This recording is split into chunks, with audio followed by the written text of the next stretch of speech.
vem participando, né?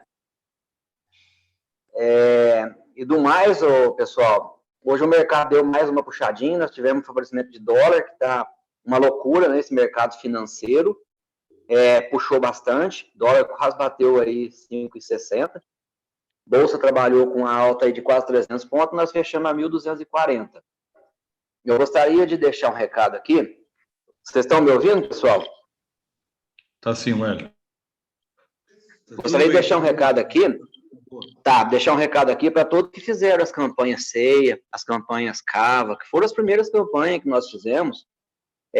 Além da gente ter o bônus de 2%, para quem travar em café e entregar 31 de julho de 2022, eu gostaria que me chamasse para a gente fazer as contas das paridades. Vocês vão ver que vocês compraram bem, o preço do café valorizou, e a gente tem que ficar de olho sempre nessas barters, porque independente do que o mercado mostrou para nós de vendas futuras, nós fizemos entrega esse ano, hoje a paridade por tonelada está gastando aí menos de 3 sacas de café. Então, eu acho que é hora da gente, às vezes, pensar até em posicionar alguma coisa já ir fazendo essa trava. Não precisa fazer tudo, vai aos poucos, mas não esquecer que nós temos essa oportunidade que o mercado nos oferece, que é fazer as nossas travas dos insumos que estão comprados com prazo de setembro para 22, tá? E do mais, eu estou à disposição e, conforme o Bruno já falou, eu agradeço de coração mesmo pela participação de todos vocês. Nós temos um leque de cooperados de bastante regiões aí, que hoje a gente vai ter momentos bons aí para compartilhar a experiência de cada região, tá? Estou à disposição, vou estar acompanhando vocês aqui. O recado era esse aí, Humberto. Obrigado, Wellington. Bom, boa noite a todos, né? Um prazer estar com vocês aqui. O Bruno já falou da presença, é gratificante realmente. 7 horas da noite, tem uma turminha animada aí querendo escutar a gente. Eu vou fazer um breve apanhado do que está acontecendo com China, fertilizantes e defensivos. Mas é bem superficial, porque o mercado está uma doideira, e aí eu faço um pano de fundo aí para o Anderson e para o Bruno discorrer na apresentação deles, tá? Essa apresentação eu peguei basicamente de dois materiais, né? Uma entrevista, uma palestra, apresentação que eu vi de uma moça que eu não lembro o nome dela, mas ela trabalhava no Ministério da Agricultura, totalmente focada na China.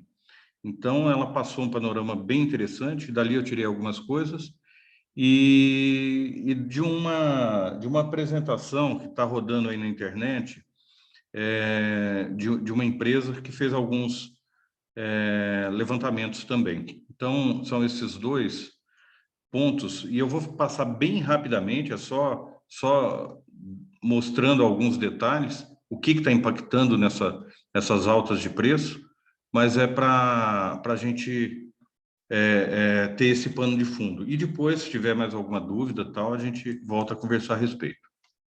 Eu vou tirar o meu vídeo também por causa da minha conexão, que está muito ruim. Se vê que está travando, por favor, me avisa, que eu dou uma parada aqui.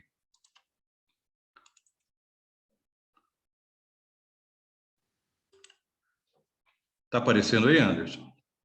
Dá um joinha aí, se tiver. Sim, Humberto. Então, vamos lá.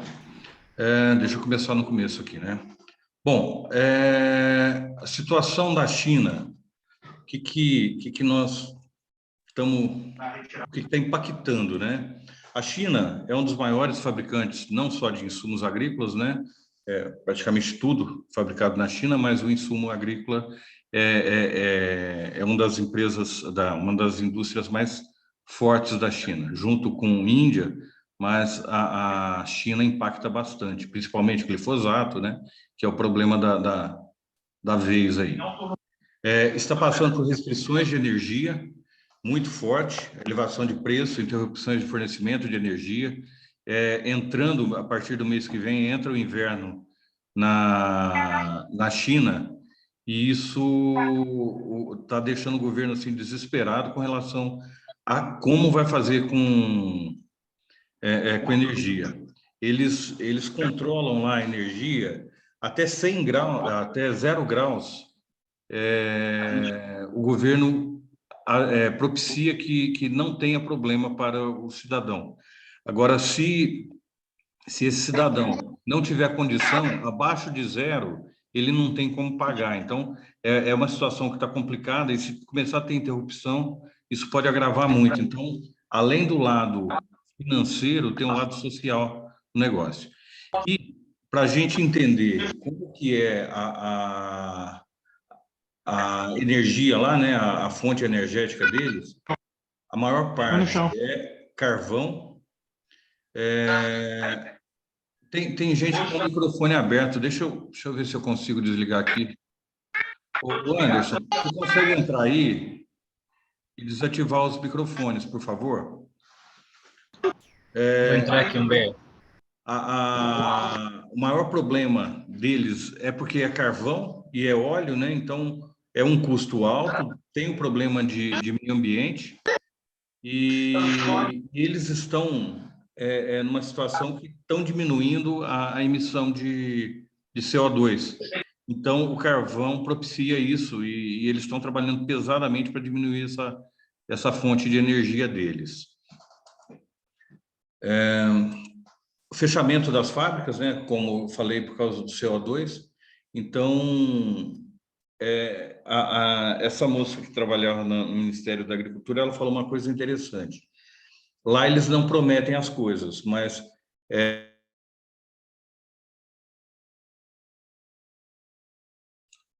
travou eu aqui também, Anderson. Que o governo chinês não promete as coisas, mas quando eles assumem para fazer, eles fazem melhores do que eles falariam que ia fazer. Então, é uma coisa que começou há 2, 3 anos, essa diminuição de emissão de CO2, e eles estão trabalhando pesado nisso. E nisso veio a pandemia e aumentou o consumo e foi aumentando, né, voltando a economia. Então, está uma situação complicada porque ele não quer voltar atrás também. Falta de matéria-prima, algumas fábricas fechando, e aí matéria-prima mesmo para fazer os produtos está faltando. A variante Delta do Covid lá está complicando, está aparecendo casos, e aí impacta também na produção, né? E entrada do inverno. Agora, mês que vem, entra o inverno, então eles estão preocupados também, porque o consumo de energia aumenta. Então, tudo isso está impactando nos aumentos de custo. E mais para frente também vou falar de outra coisa, que é o frete, né? Frete marítimo, que está muito, muito alto. Bom, fertilizante no mundo. Fatores altistas. Retomada da economia mundial, escassez de energia, guerras comerciais, intempéries climáticas. NPK, o aumento do preço do gás e do carvão está propiciando esse aumento, e fechamento ou paralisação das fábricas, principalmente na China. Produtos à base de potássio, né? Sanções dos Estados Unidos e da União Europeia contra a Bielorrússia, que é um dos grandes produtores de potássio. Basicamente, potássio é produzido pelo Canadá e pela região da Rússia, né? Então, essa sanção dos Estados Unidos e da União Europeia contra a Bielorrússia está impactando nisso e no preço. O ano passado teve uma mina de potássio no Canadá que foi inundada, então isso também atrapalhou bastante. Fosfatados, rumor de que a China não exportará, eles estão analisando isso, é uma possibilidade, eles não exportarem fosfato para deixar só para o mercado interno. Interrupção de plantas na costa do Golfo, por causa dos furacões recentes que tiveram nos Estados Unidos, né? Está passando a fase aí dos furacões, mas tiveram problemas com algumas plantas no geral lá, né? Principalmente de fosfato. Para vocês terem ideia, esses são os preços aqui em azul, o preço do DAP, né? Que é a base para várias formulações, é o azulzinho. O potássio ainda está se mantendo, teve essa ligeira alta aqui, que é indicação de que a China pode segurar e não exportar.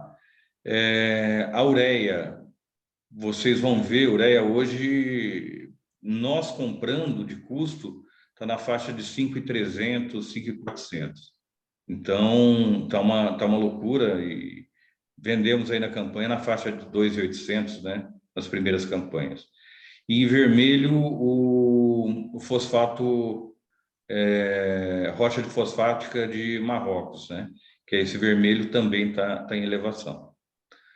Bom, com relação ao Brasil, o Brasil é o 5º maior consumidor de fertilizantes e produz apenas 2% de todo o fertilizante mundial. Importa 76% do que demanda, aproximadamente 10 bilhões de dólares por ano. Semana passada, retrasada, falaram-se em novas plantas, que o governo vai investir em novas plantas. O problema é que isso demanda investimento caro, né, investimentos pesados, e o que comanda o preço é o mercado internacional. E na hora que a gente analisa esse mercado internacional, ele está altista, então passa a ser um problema. Uma planta nova, que demorará 1 ano e pouco aí para estar em produção, não vai suprir esse problema de preço, né? Recorde na importação brasileira, 43,8 milhões de toneladas foram importadas, né? 8% a mais que em 2020, isso considerando o mesmo período, né, de janeiro a setembro, e essas importações cresceram 14%. Os defensivos no mundo, China deve controlar a exportação de produtos produzidos à base de gás natural e óleo, e carvão, desculpa, justamente por causa dessa crise energética que vem passando. Então, pode impactar nesses produtos, nessas indústrias. Indústria é proibida de repassar o aumento de preço da energia elétrica. Com isso, está tendo prejuízo, e tendo prejuízo, eles estão diminuindo. O governo está pressionando para que eles continuem a produzir, mas que o valor, o aumento da energia nesse período foi tão alto que está inviabilizando as indústrias de produzir. Fim da safra no hemisfério norte, né? Eles acabaram de colher e tal, e já estão entrando no mercado, comprando insumos. Então, é uma demanda também que afeta diretamente todo o mercado, né? E falta de container e aumento do frete marítimo. Eu li alguma coisa esses dias que o container refrigerado 100% está na mão dos chineses. E 95% dos containers normais também estão na mão dos chineses. Agora que a Índia que está começando a produzir muito container, tal, que pode ser que venha a melhorar essa logística na parte de container. Por outro lado, frete marítimo subiu assustadoramente. Do Covid para cá, subiu 600%. Então, imagina um frete que era $100, hoje ele está a $700. Então, está impactando também nos preços, né? Com relação ao Brasil, o Brasil representa 20% do mercado global de defensivos, então é impactado. Nós temos algumas fábricas aqui, porém, para mistura, né, a matéria-prima vem de fora, né? Desvalorização do real ante o dólar, com isso encarece também o produto. Importação de glifosato, para você ter uma ideia, recuou 40% esse ano. Então, esse recuo está refletindo no mercado nosso, né? Porque 40% desse glifosato não entrou no Brasil. O Brasil é susceptível à variação de preços, então, justamente por causa disso, né, não ter essa produção da matéria-prima. aumento de área plantada e retomada do consumo. Aí temos um gráfico aqui para mostrar isso. Desde 1990, crescimento da nossa área plantada é em vermelho e em azul são as vendas do defensivo. Observem que teve um recuo em 2017, depois teve uma alta, e em 2020 deu um recuo, apesar do aumento da área plantada, e esse ano está retomada. Então, com essa retomada e falta de ingredientes, está causando esse desabastecimento no Brasil. Bom, da minha parte era isso. Deixa eu tirar aqui e deixa eu entrar. Com relação a fertilizantes, nós estamos com bastante... nós vendemos bastante, então, nosso cooperado que entrou nas campanhas tem o produto, nós estamos entregando. Praticamente todo o adubo nosso foi internado antes, já prevendo que teríamos um problema de transporte, né, de logístico, e não é bem isso que acontece aqui com a gente. O nosso medo estava mais aqui. O problema está vindo da fábrica, do porto para as fábricas. Então, com esse problema de frete, problema de falta de navios, que está impossibilitando chegar esse produto para cá. Mas nós conseguimos um volume muito considerável, ainda temos algumas formulações. Então, quem ainda não comprou, aproveita para ver uma fórmula que adeque, né? Aí corre atrás do Bruno e do Anderson aí para estar fazendo, porque nós compramos adubo no meio da campanha, começamos a comprar adubo e falava, gente, nós vamos comprar adubo, o adubo vai cair, nós vamos ficar fora do mercado. E o que nós vimos foi aumentos sucessivos e continuam. Hoje, praticamente, não tem nenhuma empresa de fertilizante no mercado atendendo a gente. Com relação a defensivo, tirando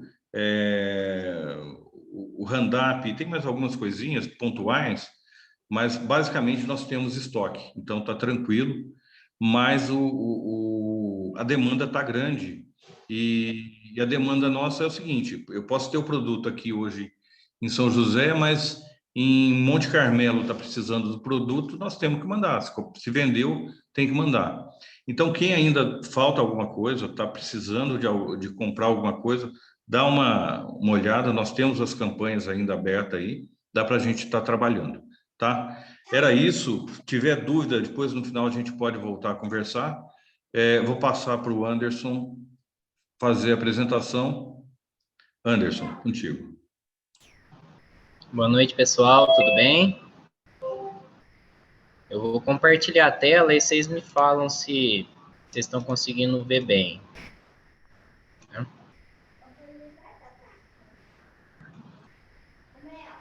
Tá sim, Anderson. Beleza. Tá beleza? Sim. Sim. Então, primeiramente, eu vou agradecer novamente, né, a disponibilidade de todos, né, estar presente nessas palestras online, né, dificilmente a gente cada vez está ficando mais cansativo, né, então é mais um bate-papo aqui, mais uma troca de ideia com relação ao assunto manejo integrado de plantas daninhas. Então, pessoal, o que são plantas daninhas? As plantas daninhas são toda e qualquer planta que ocorre onde ela não é desejada. E elas podem interferir direta ou indiretamente na cultura, né? Pensando, por exemplo, num plantio de milho na entrelinha. Ele não é uma planta daninha. Porém, se existem plantas remanescentes pós-plantio, né, na linha do café, ele já se torna uma planta daninha. Então, esse é o conceito da planta ser danosa ou não à cultura principal. Bom?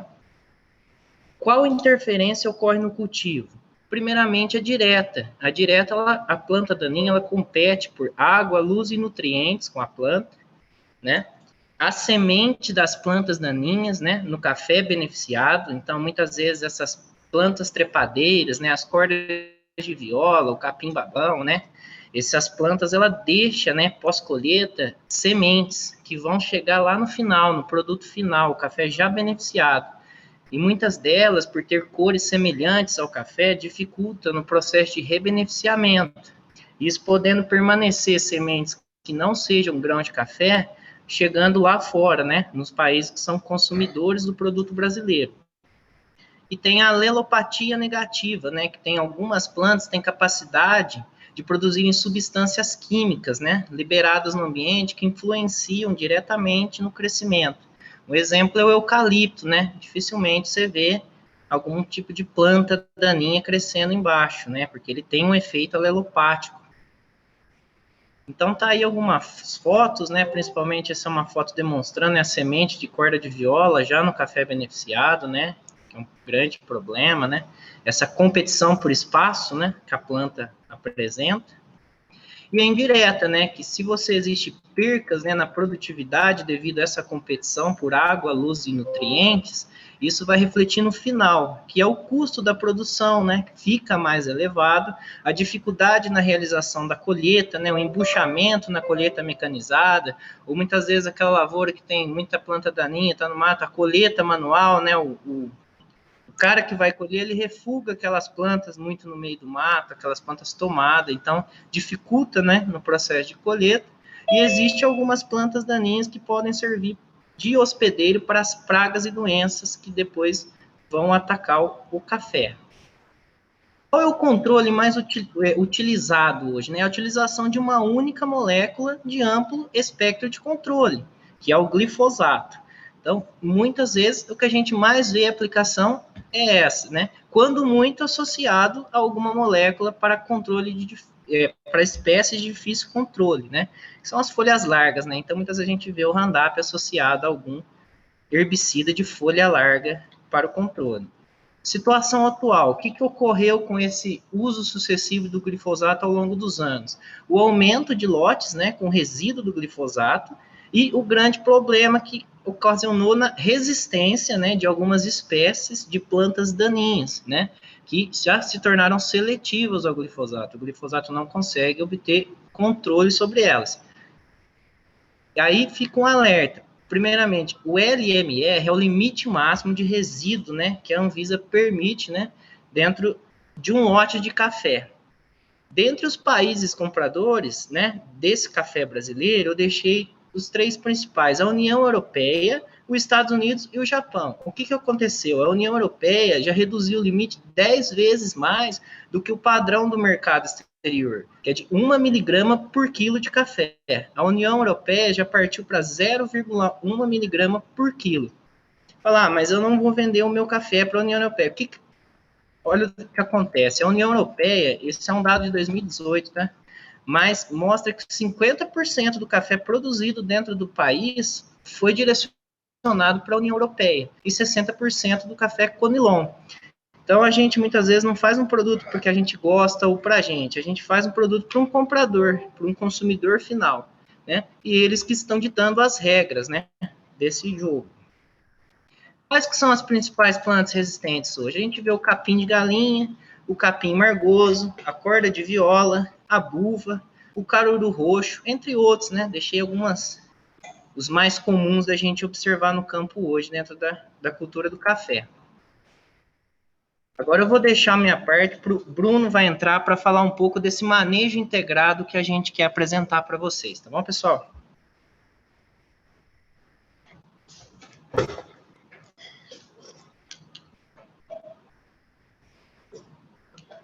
Pessoal, então é o seguinte, ó, a ideia de hoje é mais ou menos a gente trazer para a gente fazer um bate-papo com relação às novas dificuldades, né? Na verdade, a plantas daninhas, ao longo do tempo aí, nós focamos muito em trabalhos com doenças, com pragas, e muitas das vezes a gente estava, né, numa zona de conforto muito grande, e que a gente, muitas das vezes, abriu mão de um sistema um pouco mais integrado, né? Como o Anderson comentou anteriormente, como a gente tinha uma molécula, que ela tinha um espectro bastante interessante, na verdade, tinha um custo interessante, né? Que hoje já não está tão assim mais, que hoje já causa um certo espanto, né? E hoje é a molécula que mais se procura aqui dentro, parece que está todo mundo um tanto quanto desesperado, né? Então, justamente devido a gente entender esse anseio do nosso cooperado, esse medo, desse clamor do que vai acontecer, o que nós temos que fazer, então a gente pensou nesse bate-papo aqui. Pessoal, muitas das vezes a gente tem que começar a chegar na propriedade da gente e olhar a lavoura da gente e não olhar simplesmente as plantas de café, né? Olha, Bruno, como a minha planta está bonita, como que a minha planta produziu bem, olha aqui, está dando essa doença, né? Dificilmente, durante aí a nossa rotina de trabalho, a gente é chamado para a gente elaborar um projetinho de manejo de plantas daninhas. Por quê? Justamente porque existe no mercado, né, produto que tem uma boa ação, né, e um bom controle das principais plantas daninhas da área, né? Só que o uso exagerado e de forma indiscriminada faz com que nós, né, do departamento técnico e junto com o cooperado, comece a pensar, mas será que esse é o caminho correto? Será que estamos no caminho certo? Então, pessoal, aqui hoje é mais ou menos para a gente despertar para o futuro, tá? Como o Humberto posicionou aí no início da apresentação dele, né? Hoje nós temos grandes dificuldades aí, não só com molécula de defensivo, mas também com fertilizantes, né? Eu acredito muito que nós temos que seguir aí um caminho um pouco mais independente nesse sentido, tá? Nos últimos anos aí, nós abandonamos de forma totalmente a utilização de compostos orgânicos, né? Nós precisamos reaver isso, nós precisamos voltar, dar um passinho atrás e voltar novamente a fazer o complemento dessas partes orgânicas, usar o que nós temos bastante, né?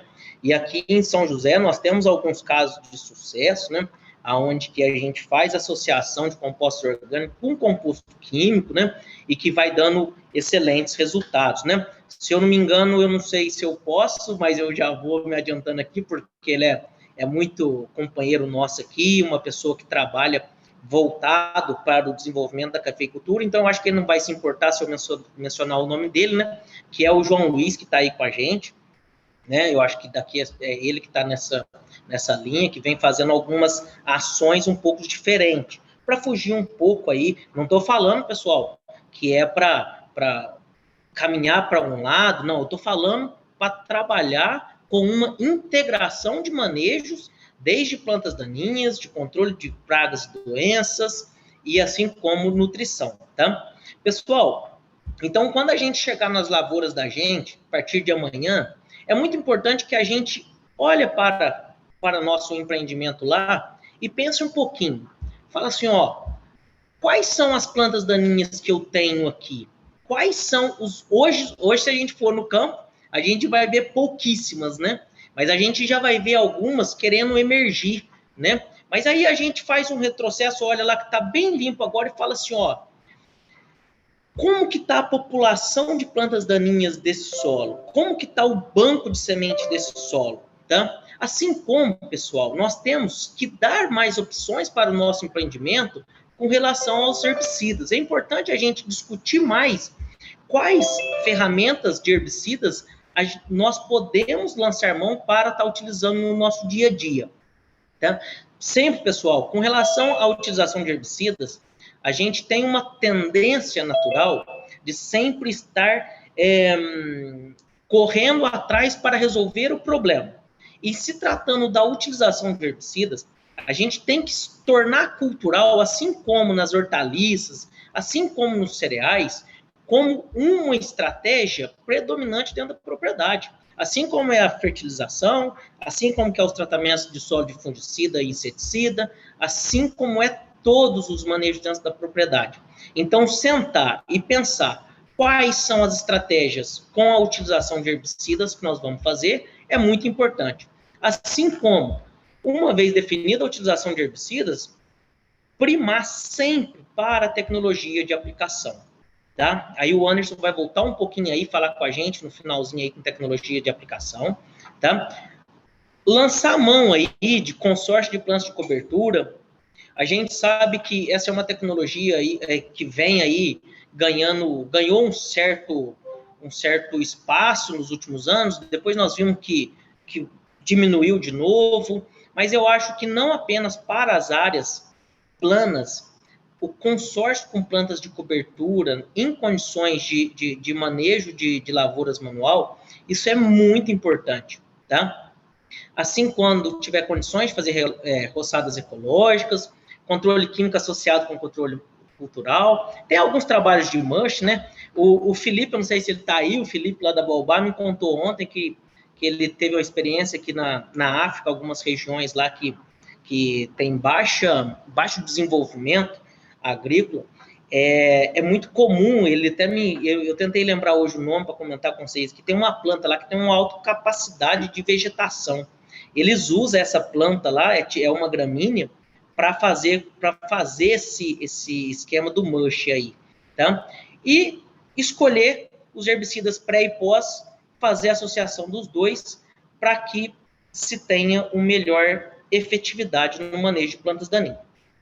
Pessoal, mas não tem como falar de plantas daninhas e a gente não entender mais ou menos como que elas funcionam. Então, a minha parte aqui, o Anderson ainda solicitou, vamos trocar uma ideia, eu queria que você falasse um pouquinho de plantas daninhas e herbicidas, de tipos de herbicidas. É muito complexo, é um negócio bastante grande, com muita informação.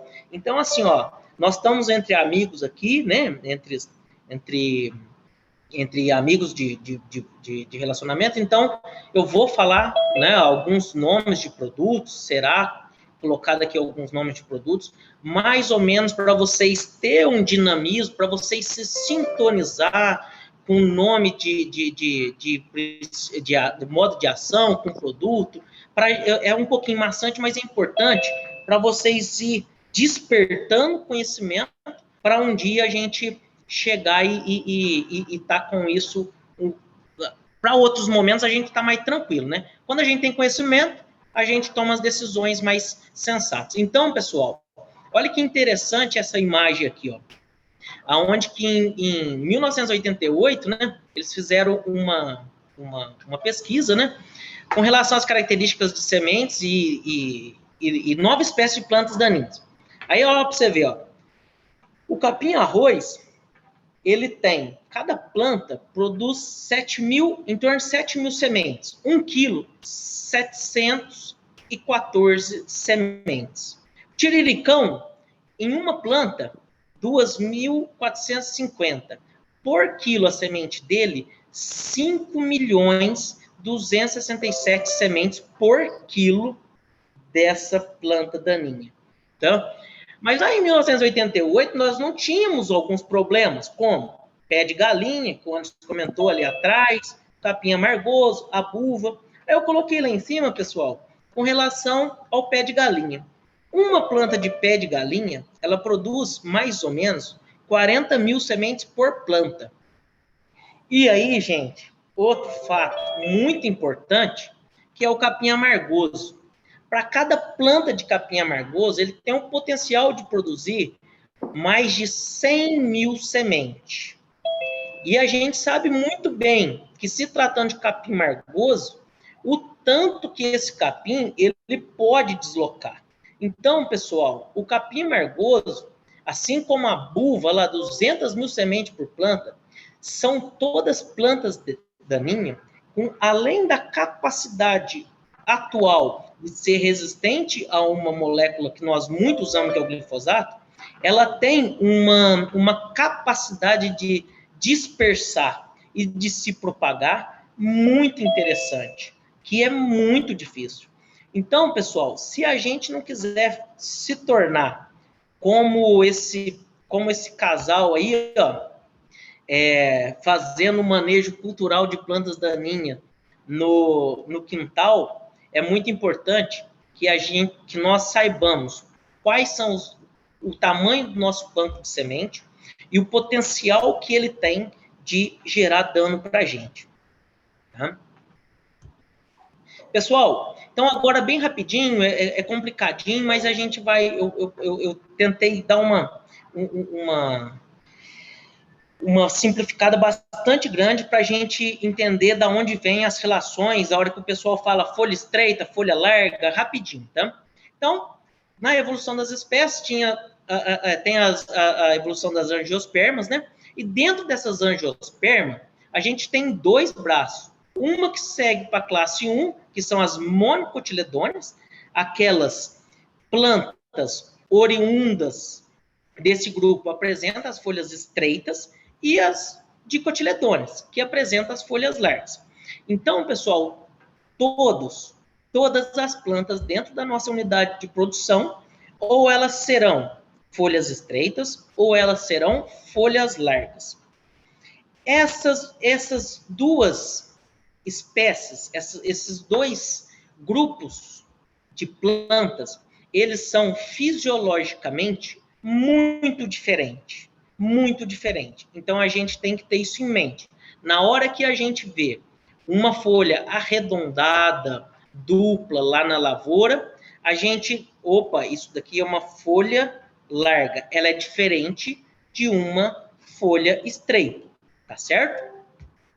Pessoal, então, dentro da dinâmica ainda, a gente tem que separar as plantas daninhas de acordo com o ciclo biológico de cada uma. Então, nós vamos ver que dentro da lavoura nossa, eu até brinco que é uma guerra difícil demais. Por quê? Nós estamos lidando com indivíduos de diferentes características. Nós temos dentro da nossa unidade para controle plantas de ciclos anuais, ou seja, são aquelas plantas que fecha o ciclo fisiológico dela dentro do mesmo ano. Ou seja, é um ciclo rápido.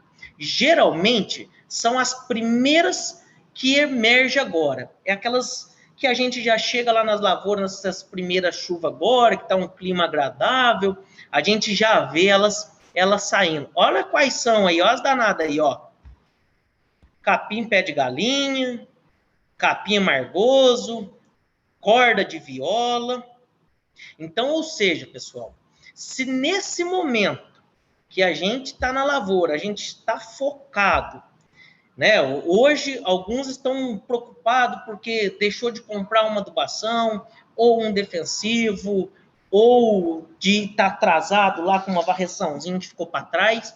Mas eu já chamo a atenção para vocês que, além de todas as preocupações do dia, é muito importante a gente já começar a preocupar também com corda de viola, com capim amargoso, com capim pé de galinha. Por quê? Porque é nesse momento agora, no início da primavera, verão, e que ela vai ter um start muito rápido, tá?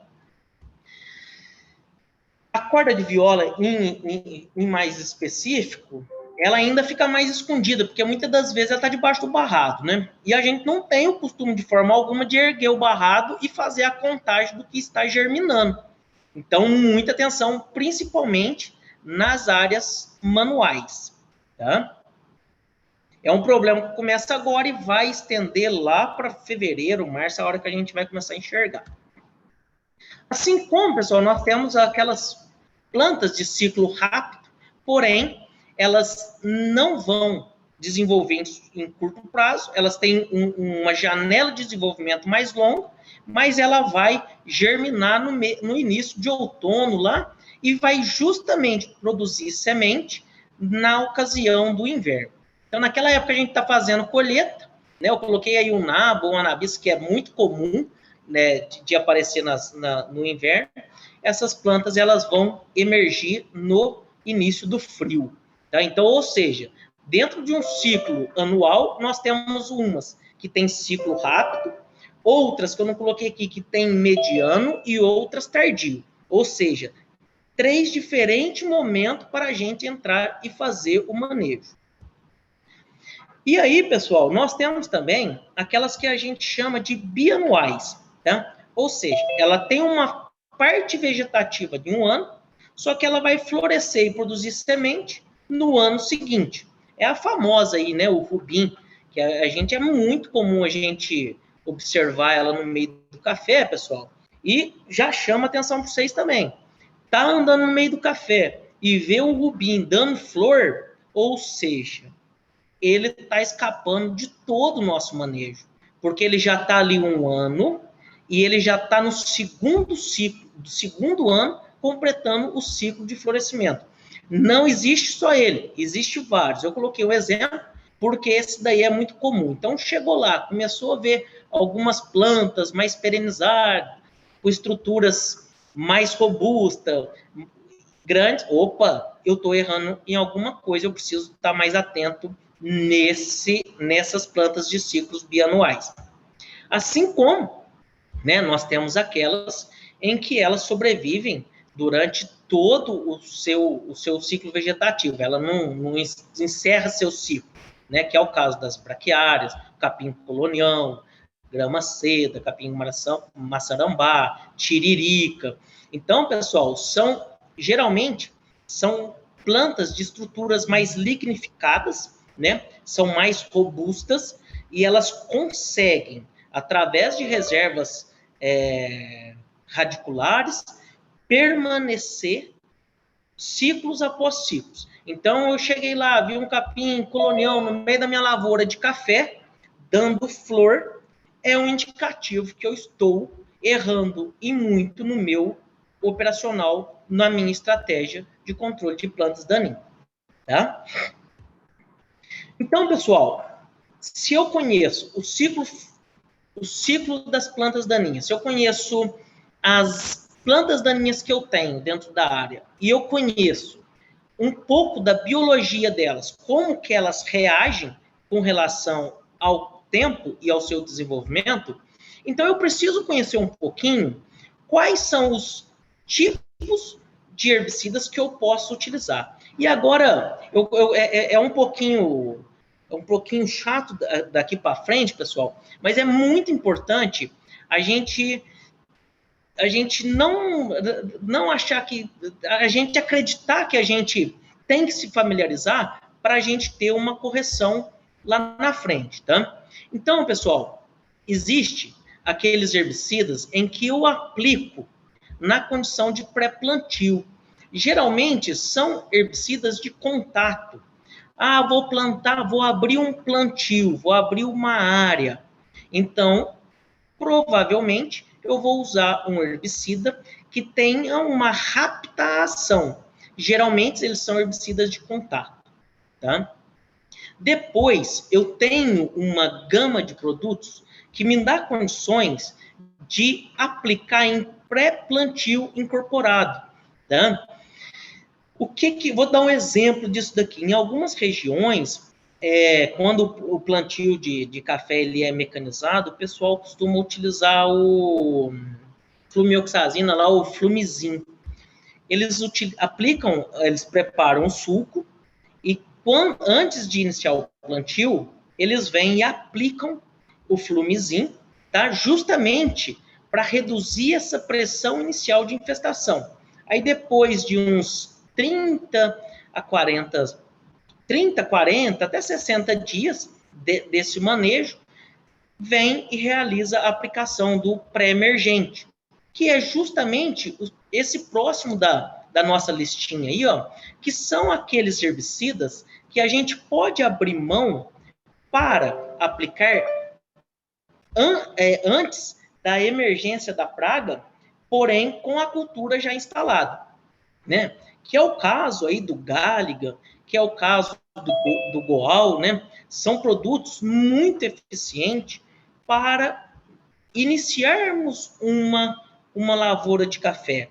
É aquele produto que, se ele não for planejado de forma estratégica, eu começo a adiar a sua aplicação e quando ver aquelas plantas daninhas de rápida emergência, elas estouram e aí eu não consigo fazer. Ou, se eu consigo fazer, eu tenho que, além de aplicar ele, que geralmente essas linhas de pré-emergentes, eles apresentam uma boa seletividade, tá? Mas eu tenho que colocar outros produtos que agridem um pouquinho mais a planta de café, tá? Que é o caso aí dos pós-emergentes, né? Que são herbicidas que a gente pode estar trabalhando, né? Com as plantas daninhas com a cultura e as plantas daninhas já desenvolvida a parte aérea, porém com uma certa seletividade, tá? Já aqueles pós-emergentes dirigidos é aqueles herbicidas que eles devem ser extremamente evitado em contato com a planta de café, tá? Então, ele tem uma ação boa nas plantas daninhas, porém, ele tem que ser protegido. E o Anderson vai bater um papo com a gente, falando um pouquinho dessa tecnologia de aplicação, tá joia? Então, pessoal, de acordo com o modo de aplicação, de acordo com o manejo que eu vou fazer, eu tenho um produto específico para aquele momento de aplicação, tá? Então, sabendo que eu tenho um momento certo de aplicar, eu também tenho que entender se esse produto ele vai ter o espectro interessante para o controle do que eu preciso. Se eu tenho gramínea, eu vou usar um graminicida. Se eu tenho folha larga, eu vou utilizar um latifolicida. Se eu tenho vários tipos de espécies, eu posso usar um herbicidas de amplo espectro. Opa, se eu tenho condição, eu posso usar um produto seletivo por café. Como? Eu tenho uma situação onde eu perdi o time e a minha braquiária, que eu fiz consórcio com café, ela adentrou para dentro da planta de café. Ou, o meu vizinho, Bruno, ele não faz controle lá no pastaria dele e o capim margoso dele está dentro da minha área. Eu posso lançar mão de utilizar, sem preocupação, produto seletivo para planta de café. Vou dar um exemplo: Poker, o Select, o Verdict, são produtos que são seletivos à planta de café. Por quê? Porque são produtos desenvolvidos para controle de folhas largas, folhas estreitas, e não folha larga, que é o grupo do café. Aqueles não seletivos de forma alguma, né, para o café, aqueles produtos sistêmicos e os de contatos. Então, pessoal, sabendo isso, eu preciso conhecer também um pouquinho qual que é o modo de ação desses herbicidas. Eu resolvi colocar isso daqui, um pouco, bastante cansativo, né? Na faculdade a gente demora, uma das fases mais difíceis, que envolve muita fisiologia, e assim como muitas reações químicas, mas eu tentei ao máximo simplificar e trazer para vocês ir pensando a nível de campo, tá? Como que vocês têm uma dimensão de que cada herbicida, eles vai agir dentro da planta de forma diferente. Porém, pessoal, a gente vai ver que a gente tem, bastante restrito a forma de ação dos herbicidas. A gente vai ver lá que vai ter os inibidores de fotossíntese, os reguladores de crescimento, os inibidores da síntese de aminoácido, os inibidores da síntese de pigmento, os inibidores da síntese de crescimento de plântulas, os destruidores da síntese de lipídio. Então, isso daqui já está num palavreado um pouco mais compreensível para nós, mas é muito importante a gente já ir familiarizando, porque o mercado em si e a dinâmica dos nossos sistemas de produção, ele vai demandar disso para a gente daqui para frente, tá? Então, pessoal, quais são aqueles danados que a gente fala, nossa, os herbicidas destruidores da síntese de lipídio? Opa, lipídio, gordura, quebra gordura. Beleza, quais são? Ô, pessoal, é aquele, se a gente pensar nas folhas das gramíneas, né, elas é mais serosa, né? Vamos pensar no capim gordura, né? Ele tem bastante óleo, né? Olha para você ver, é uma relação interessante. Então, pessoal, quais são os herbicidas que estão nessa forma de ação? Os cletodins, fluazitópicos, o aloxifop, quais são? São o Verdict, Select, Poker, são, então, aqueles herbicidas que eu possa usar no capim margoso, no capim pé de galinha. Então, são herbicidas para folhas estreitas. Quais são as características? Muitas das vezes o cooperado nos liga, fala assim, nossa, eu apliquei lá e aquele produto lá não valeu de nada. Não valeu de nada. Aí a primeira pergunta que a gente fala é o seguinte, colocou o adjuvante, colocou o óleo, é extremamente esses produtos, eles irem para o alvo com adjuvante, tá, pessoal? No solo, ele não tem ação nenhuma. Então, ele tem que estar em contato. Então, eu tenho que ter uma tecnologia adequada para colocar a partícula lá, na folha, tá? Uma vez na folha, eles têm uma ação bastante sistêmica, ele transloca bem dentro das plantas, tá?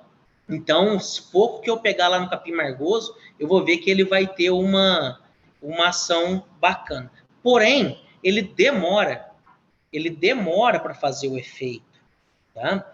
Então, nós vamos ver que muitas das vezes, a única forma da gente identificar que ele realmente matou aquela planta daninha que estava incomodando a minha lavoura, é quando eu faço a retirada da estrutura ali da junção da bainha com o tronquinho ali, e eu vejo que ali está necrosado.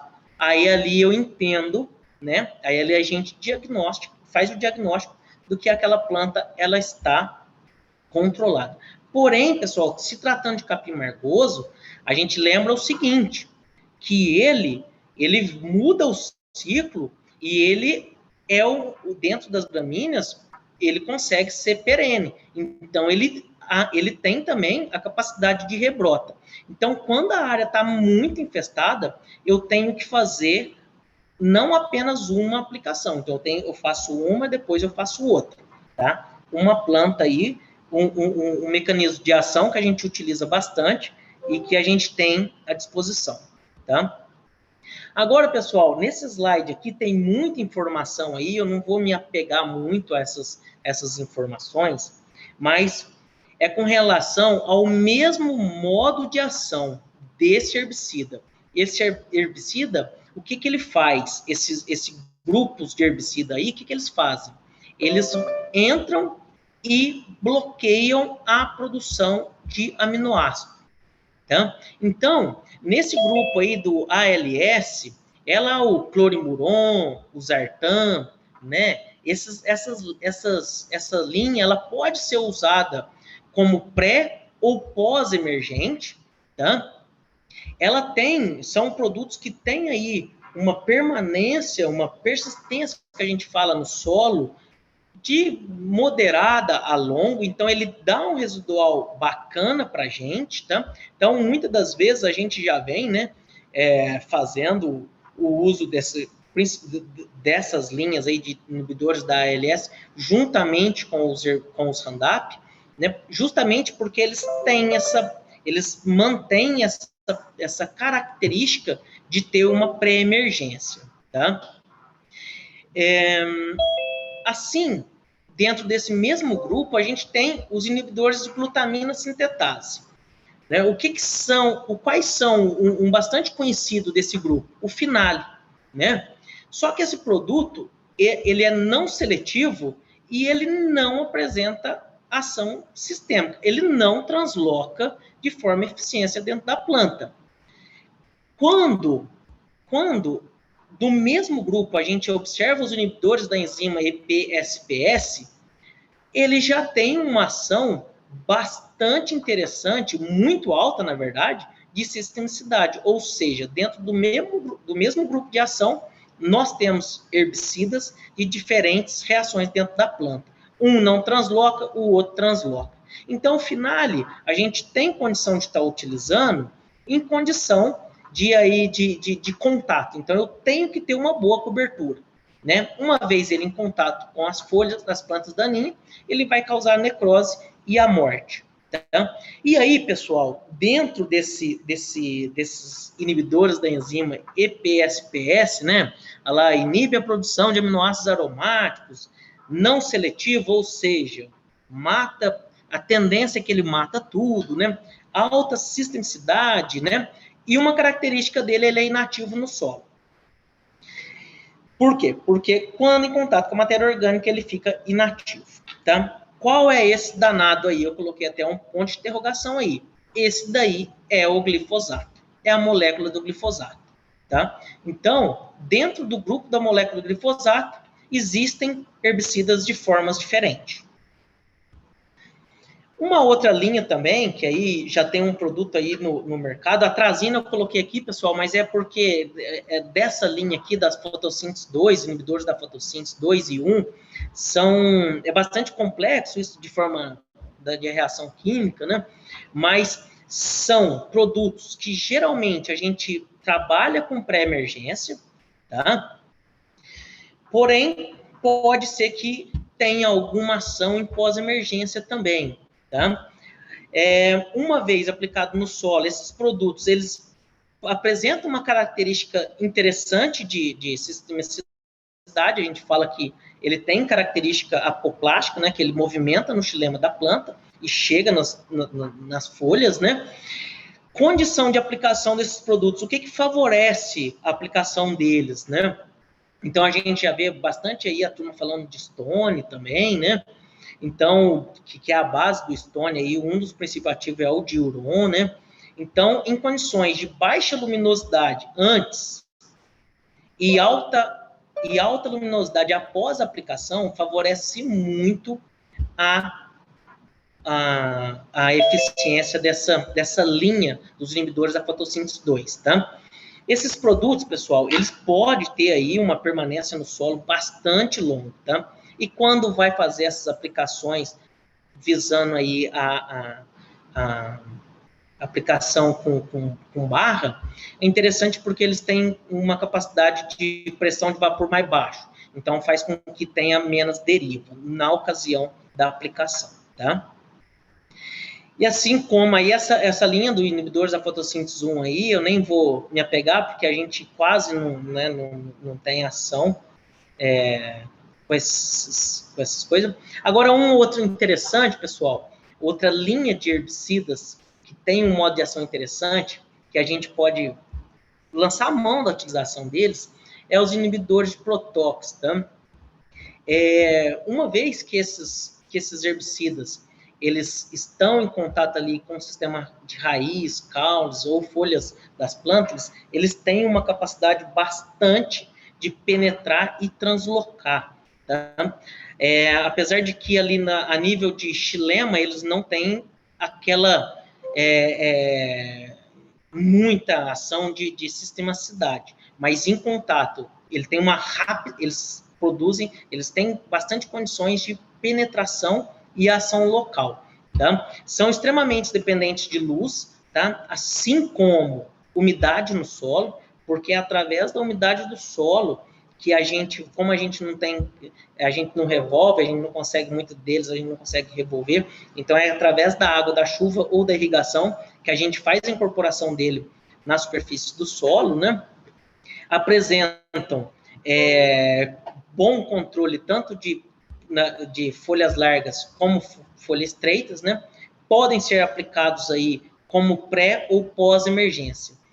Quais são alguns dos figurantes dessa linhagem, né? Nós temos aí o Boal, o Flumizin, o Aurora, o Boral. São todos produtos, pessoal, que a gente pode começar a pensar também em utilizá-los de forma a ter uma pré-emergência um pouco mais interessante, né? Então, hoje, dificilmente a gente consegue formar uma lavoura de café sem a presença aí de um produto dessa linhagem. Assim como, pessoal, é muito importante a gente já atentar agora para as áreas de recepa, né? São produtos que vão muito bem nestas áreas de recepa, mas a gente tem que atentar para o nosso operacional neste momento, tá? Então, é muito importante a gente colocar no cronograma operacional o apertamento, muitas das vezes aperta o operacional agora, mas são produtos que a médio e longo prazo ele dá uma amplitude operacional bastante interessante, tá?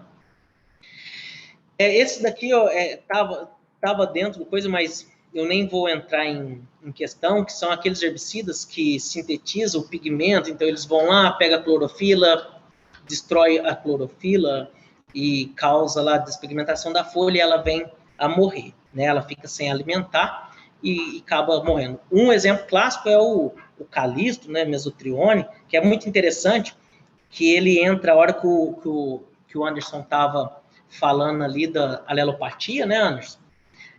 Do eucalipto, né? E esse produto ele foi sintetizado de uma planta, onde através de um pesquisador observou-se que debaixo daquela planta não tinha o desenvolvimento de plantas daninhas. Aí começou um estudo e sintetizaram aí o mesotrione e aí originou o calisto. Tá? Pessoal, agora uma ferramenta que vem ganhando aí grande apreço pelos produtores de café os inibidores de crescimento inicial, tá? Então, o intuito meu aqui agora é tentar explicar para vocês de uma forma mais simplória possível e tirar um pouco o preconceito com relação à utilização desses produtos, tá?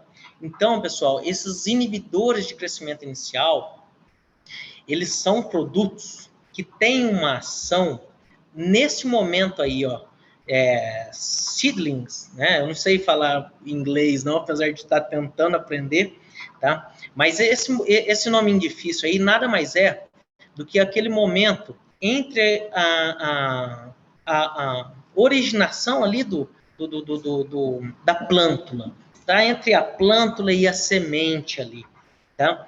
Então, essa ferramenta, ela inibe o crescimento da radícula, interrompendo as divisões celulares, tá? Assim como ele inibe o crescimento do caulículo, interrompendo a síntese de proteína, divisão celular, crescimento celular e torna a parede celular menos resistente. Eu vou tentar explicar isso um pouco melhor para vocês, pessoal. Então, assim, ó, é um mecanismo de ação em que a gente tem vários grupos dentro dele, tá? A gente tem o K1, K2, K3, a gente tem alguns grupos dentro dele. Dentro desse grupo K1 aqui, ó, a gente tem o indaziflam. O indaziflam é o alho da baia, tá? Então, o alho, ele está dentro desse grupo K1, que é inibidores de formação de microtúbulos, tá? Assim como, dentro desse grupo também, olha lá, se vocês olharem lá, ó, tem a trifluralina, né? Que o Pedro, eu vi que o Pedro está aí, né? O Pedro utiliza lá no sistema de irrigação, né? Para inibir lá no sistema de gotejo, com que o sistema radicular entre para dentro, né? E no K3, nós temos um outro exemplar. Nós temos aí o Falcon. O Falcon, ele é um produto aí da Ihara, né? Que vem nesse mesmo sentido de produtos inibidores de crescimento inicial, tá?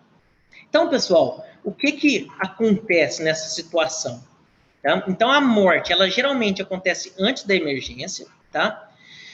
Os inibidores de raízes têm translocação muito limitada, então, no caso do K3 lá, ele não tem uma ação em profundidade de solo, tá? É muito limitado ali, tá? A aplicação é realizada no solo, tá?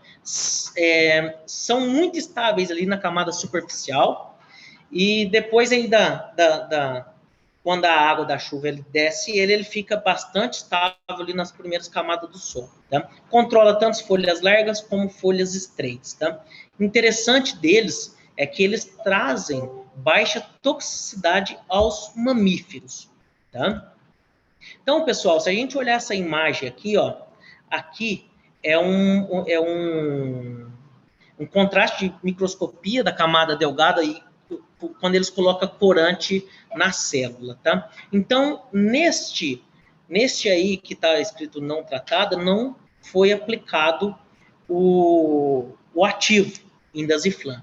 Nesse do meio, foi colocado 200 pm aí do indaziflam e no outro 1.000. O que acontece? Nota que esse canalículo da estrutura da plântula, ele é danificado, ele é poroso, ele causa um esporo. E isso faz com que a planta, ela perde a capacidade de desenvolver. E com isso, ela morre. Então, pessoal, é muito comum a gente, a nível de bate-papo com os cooperados, não, eu vou esterilizar o meu solo. Né? Eu não uso, eu estou resiliente a essa tecnologia. Mas, muitas das vezes, é um tanto quanto cultural. Porque a gente tem, dentro da agricultura, ao longo dos anos, vários outros produtos pré-emergentes dentro desses grupos, dentro dessas formas de ação, que o pessoal utilizava bastante. Aí deve ter aqui alguns produtores de cebola, alguns produtores de hortaliça, outros produtores de grãos, que já fazem de forma costumeira a utilização desses pré-emergentes, tá, pessoal? Então, aqui fica um pouco do nosso conhecimento com vocês, de uma forma bastante restrita, de uma forma bastante enxuta, com relação das ferramentas que nós temos, com relação a produtos e estruturas de plantas daninhas, tá? Agora o Anderson vai voltar para falar um pouquinho com vocês algumas metodologias aí para melhorar o nosso espectro e melhorar a nossa interação entre os manejos para um melhor controle de plantas daninhas, tá joia? Uma boa noite a todos. Vamos lá, pessoal. Só mudar aqui. Depois de tudo, né, isso que o Bruno apresentou para a gente, todas essas informações para que a gente possa tomar, né, a decisão correta, no momento correto, de escolher aquele herbicida para atender a gente. Então, para que a gente precisa saber de tudo isso? Para poder ter uma boa tecnologia na hora de executar, porque não adianta nada a gente ter todas essas informações e pecar naquelas coisas que são as básicas, né? Aqueles pontos básicos para a gente ter uma boa tecnologia na aplicação e, consequentemente, a eficiência dos herbicidas. Então, o que é isso? Primeiramente, escolher as pontas corretas, né? As pontas antideriva, né? São as mais indicadas para a aplicação. Principalmente, né, com relação ao glifosato, né, ele não tem nenhum residual que fique no solo, porém, ele em contato com a folha, ele é diretamente sistêmico e vai depositar nos frutos. Então, uma das causas que gera esse resíduo do glifosato lá no final, naquilo que a gente falou lá atrás, né, na lâmina permitida. Abafadores, né, no caso de quem for fazer a aplicação via mecanizada, né, os abafadores nos tanques de pulverização, o chapéu de Napoleão para aplicação via manual, né? Muitas vezes a gente esquece um pouco de, né, checar o tanque, muitas vezes o manômetro não está funcionando, os bicos estão ruins, né? Então, é interessante a gente toda vez poder fazer a aferição dessa pressão, ver se o manômetro está correto. Um primórdio básico é a aferição do pH da água. Os herbicidas, eles agem em águas ácidas, né? Com pH em torno de 3 a 4. Então, muitas vezes o Bruno comentou lá atrás, né? Se você está colocando óleo, está colocando, né, um redutor de pH, caso necessário, e para que a gente saiba disso, a gente tem que fazer a aferição dessa água, né? Para a gente poder estar colocando o produto numa água que já está com o pH ideal, para ele ter o melhor desempenho. O clima influencia bastante, né? Então, tem que ter temperaturas amenas, né? Entre 20 a 30 graus, com umidade relativa do ar acima de 60%. Para que isso? Porque as plantas estão estressadas. Da mesma forma que a planta de café fica estressada, ela não absorve, né, aquelas aplicações, aquela adubação, da mesma forma as plantas daninhas agem. Então, se ela estiver estressada, ela vai estar fechada, então ela não vai ter uma absorção eficiente. Então, ocasionam percas significativas, podem chegar até 70% da eficiência do produto, devido à má condição climática. Evitar as aplicações com dias de muito vento, né, pensando naquela deriva que pode estar pegando o café, e sempre se atentar à dosagem correta dos produtos, né? A gente sabe que agora quem vai fazer as aplicações iniciais estão iniciando, né? Então as dosagens são menores, né? Não são aquelas dosagens pesadas, então sempre checar, né? Então o Bruno falou lá atrás, ao banco de sementes, quais são as plantas daninhas que eu tenho problema, para poder tomar a decisão e escolher a dosagem correta.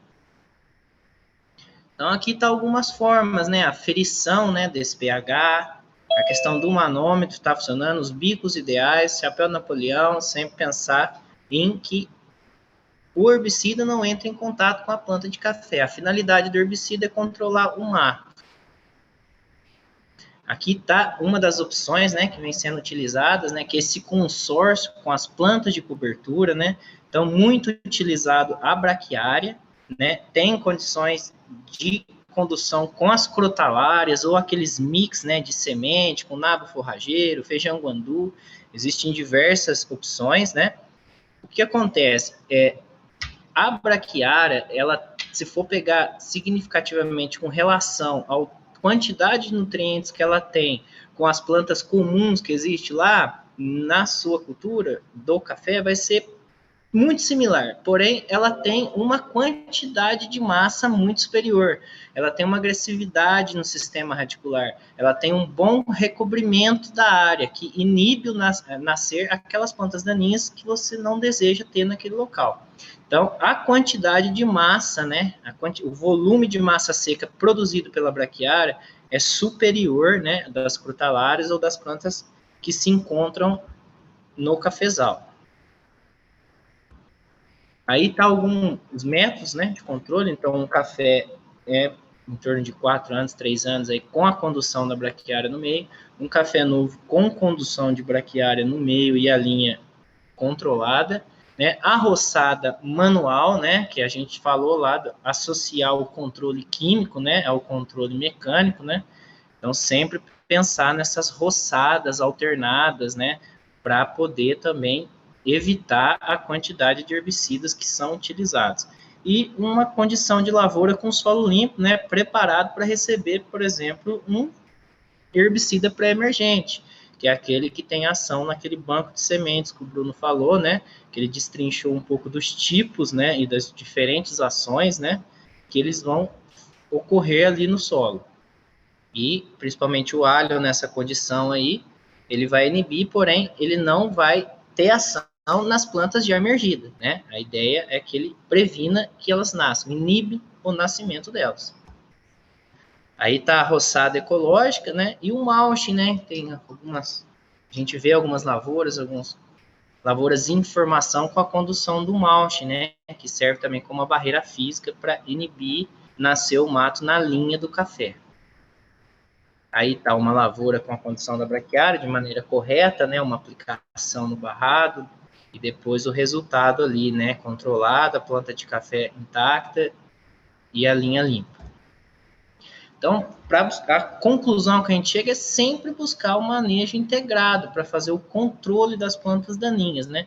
As estratégias de manejos mais arrojadas e programadas, que é o que a gente está falando aqui, elas têm um custo mais elevado inicial, porém o resultado do controle no manejo da lavoura durante todo o ano vai se simplificar. A gente vê muitas lavouras aí, né? Principalmente na região de São José, aqui, né, Caconde, que são lavouras declivosas, né? Então, uma ótima ferramenta, né, para você não estar entrando sempre na área, a dificuldade da operação manual. Então, é uma ótima ferramenta para manter limpa essas áreas também. Então, essa programação agora vai facilitar o processo de todo o ano agrícola seu até a safra, porque você vai passar a preocupar com outras coisas e não com o mato ali na linha.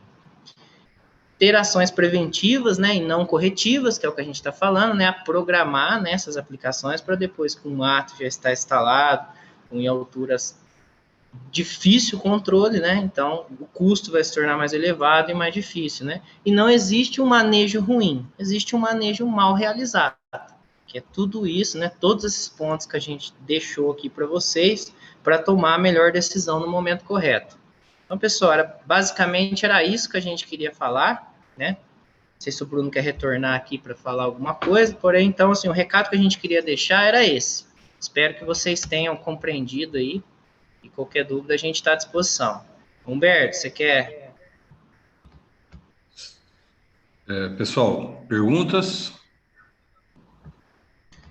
Deixa eu só tirar a apresentação aqui.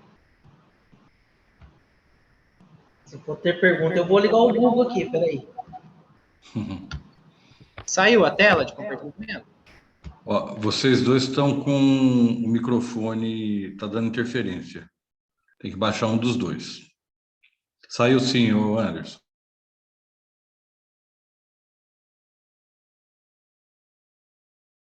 Tem uma pergunta do Alan aí, Bruno. Cochupé está disponibilizando mix de sementes? Responde aí.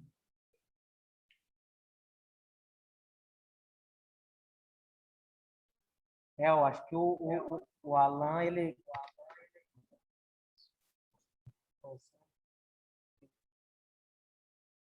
O Alan, ele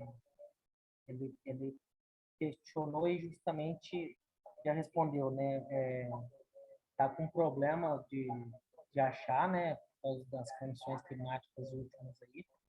Mas a Cochupé, ela tem sim, Alan, ela tem ela fez um projeto junto com o professor lá do Paraná com relação a bancos de semente, estruturação de solo, até o professor Calegari, né? E até na FEMAGRE a gente tem os campos lá, mas eu acho que é difícil de encontrar de forma comercial.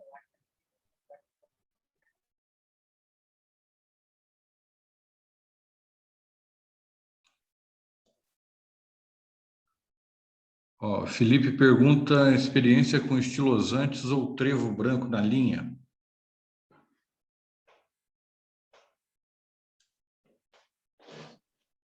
Felipe é o Felipe lá da Baobá? Que só tá Felipe. Não, o Wellington deu ok. Não conheço. Felipe. Eu nunca acompanhei nenhum trabalho com relação a essas duas espécies. Né? Tem interesse em conhecer. O Anderson, abaixa o volume do seu computador, que está dando eco quando o Bruno fala. Na hora que você for falar, você suspende de novo, por favor. Melhorou, Humberto? Abaixei aqui, tá? Tá, beleza. Pessoal, eu falei no começo a respeito do Randap. A tua resposta aí, o Tufi perguntou se é possível controlar capim amargoso com nabo forrageiro, tá? Quando a gente implementa uma planta de cobertura, a pressão da espécie ali, o Tufi, ela causa um domínio bastante interessante. Então, sim, apesar de ser uma planta de difícil controle, o nabo forrageiro é extremamente importante aí para inviabilizar e diminuir a população de capim amargoso, tá? A gente vem tendo excelentes resultados aí com braquiária também. Ô Bruno, eu erradiquei uma área, um talhão que você conhece lá, e no inverno, para não deixar o solo aberto, eu esparramei um pouco de semente do nabo forrageiro, mas foi um resultado espetacular, né? Ele fechou bem, muita abelha, descompactou o solo, e agora eu estou preparando os terraços para plantar, e ele semeou bastante, sabe? E está nascendo bastante. Então, Eu quero ver como é que se comporta. Aparentemente, espero que não se transforme numa praga, né? Mas é fácil de controlar ele, né? São caules grossos, sem passar uma trincha ou uma roçadeira, acho que... Vamos ver. Tô gostando. Vou experimentar num outro talhão lá que tá mais atacado com o amargoso. Que não sei se é viável colocar agora no período da chuva, no período de verão. No inverno foi muito bem, mesmo sem água, o bicho nasceu bem. O Tufi, justamente, você foi muito feliz aí na sua colocação com relação a manejo, né? Tem que ter um pouquinho de cuidado aí, porque ele gera uma estrutura um pouco mais lenhosa, né? Aí você tem que tomar esse cuidado aí. Mas é excelente, né? Em termos de profundidade de solo, é extremamente eficiente. O Bruno, o Alan está perguntando, o milho entre linhas, rua sim, rua não, é uma boa ideia? Pessoal, pode falar aí É uma também, é só ótima abrir o ideia. microfone também, viu? Opa, Você escutou, Bruno? não, O milho entre linhas, rua sim, rua não, é uma boa ideia? o Alan, é uma excelente ideia, tá? Desde que a gente não utilize, desde que a gente não conduza as duas culturas. Ainda mais você aí que tem sistema de irrigação e tem condição de estar utilizando, eu não vejo problema nem, e tem espaço, que eu conheço tua lavoura, tem espaço para ambas ter acesso a sol e a desenvolvimento. Eu acredito que até rua, todas as ruas é interessante, lógico, levando tendo só um pouquinho de cuidado com o espaçamento entre as linhas. Importante, pessoal, é que fica muito extenso a palestra, mas é com relação à distância do barrado do café. É muito importante que o barrado do café ele tem ali de 70 a 80 centímetros de distanciamento de qualquer planta, seja ela daninha ou um cultivo igual você vem aí querendo implementar. Mas, tendo esse espaçamento aí, desculpa, 1 metro não, 100 centímetros, além de 100, 200 centímetros aí do barrado, não tem problema nenhum, tá? É muito importante esse manejo, até para agregar valor agora nessa condição que o mercado está precisando de todos os produtores gerar alimento, assim como é importante para reciclagem nutricional, né? Nessa ocasião aí a gente está retornando muito nutriente, gerando muita matéria orgânica, né? Porque esse milho provavelmente você não vai conseguir arrancar a planta inteira, provavelmente você vai fazer coisa, mas em ambos os manejos que você for fazer, for executar, será uma boa estratégia. O Mauro Apolinário, pergunta se o allium, com o atual custo, vale a pena e pode ser usado em lavoura nova? O allium, ele, como eu expliquei lá, eles atuam aí, esse modo de ação deles estão a nível jovem de estrutura, em lavouras que não estejam em produção, não é interessante a utilização deles, tá? Pode ser que a gente veja a médio e longo prazo alguns inventores começar a usar essa prática, mas ela não tem respaldo técnico. É importante que a estrutura do sistema radicular esteja aprofundado para que ele seja utilizado, tá? Com relação à viabilidade,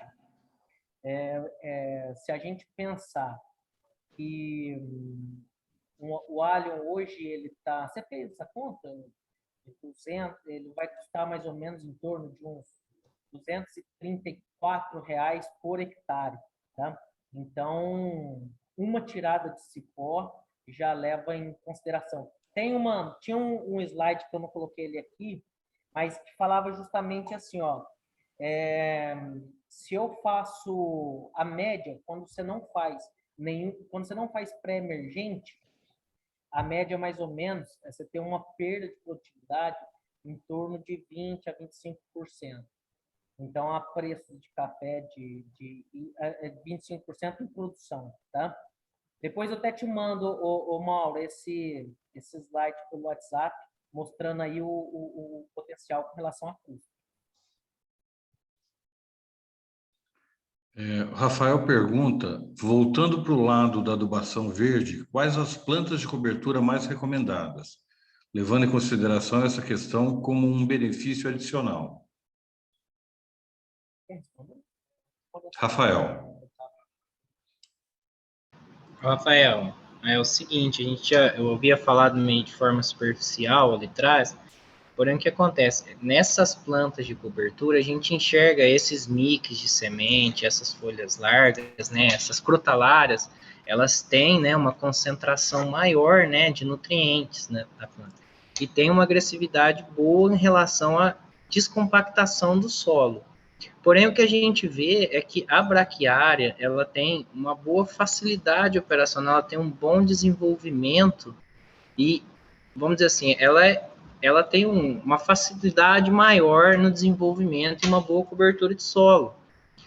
Então, pensando em viabilidade, é o que a gente mostrou ali atrás, a gente facilita o manejo, porque você tem uma única e exclusiva planta de cobertura, né, que naquele manejo seu, ela teoricamente seria a planta daninha, porém ela é uma facilidade maior que você tem no controle, além da questão do que ela devolve, né? Ela não tem o único benefício simplesmente de não nascer plantas naquele local. Ela tem a questão da descompactação do solo, a questão de erosão, né? Então a água da chuva consegue permanecer o solo com uma umidade por muito mais tempo. Então são diversos benefícios que ela traz para a cultura do café. E a crotalária da mesma forma. Aí vai muito do manejo e vai muito da sua opção, né, pessoal, de que maneira qual que é o seu planejamento, o que você quer conduzir. Quanto uma quanto a outra, as duas vão ser muito bem-vindas, né? E realmente é o que a gente precisa fazer mais nas lavouras, né? Coisa que a gente ainda não vê em grande escala, né? Vê os benefícios que traz, mas não vê em grande escala essa cultura de cobertura aí sendo implementado nas áreas que a gente anda aí. Não sei se eu respondi, o Bruno pode complementar alguma coisa? Não, isso não. O Anderson, tá me ouvindo? Oi, João, tô ouvindo sim. Então, o Calegari, eu que trouxe o Calegari aqui para São José, e ele deu um curso para a gente, para todos os agrônomos da Cochupé na época.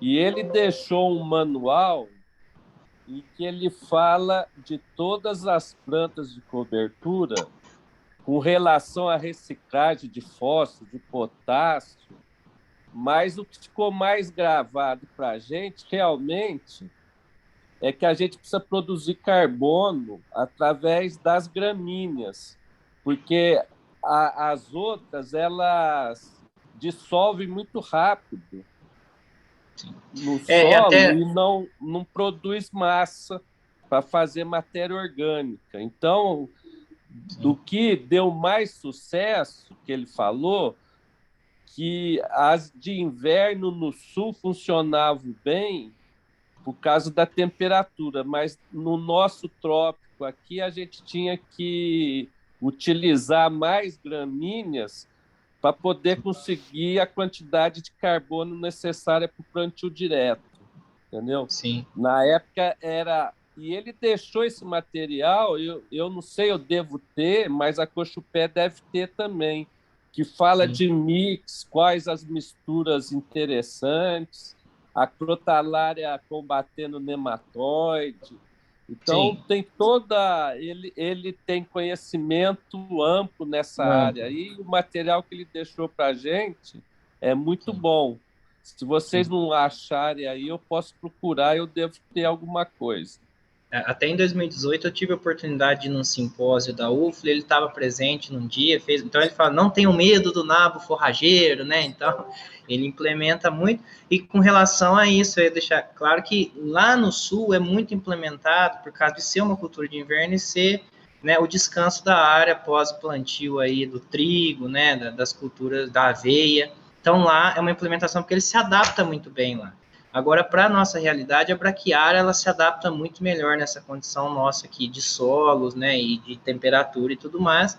E a questão que eu ia deixar claro, igual você já deixou aí, que ele tem uma eficiência porque os nematóides gostam muito dele, então eles vão se concentrar nas raízes dele, pois eles retiram, tentando de forma mecânica diminuir, né, a população de nematóides que se encontra ali no solo.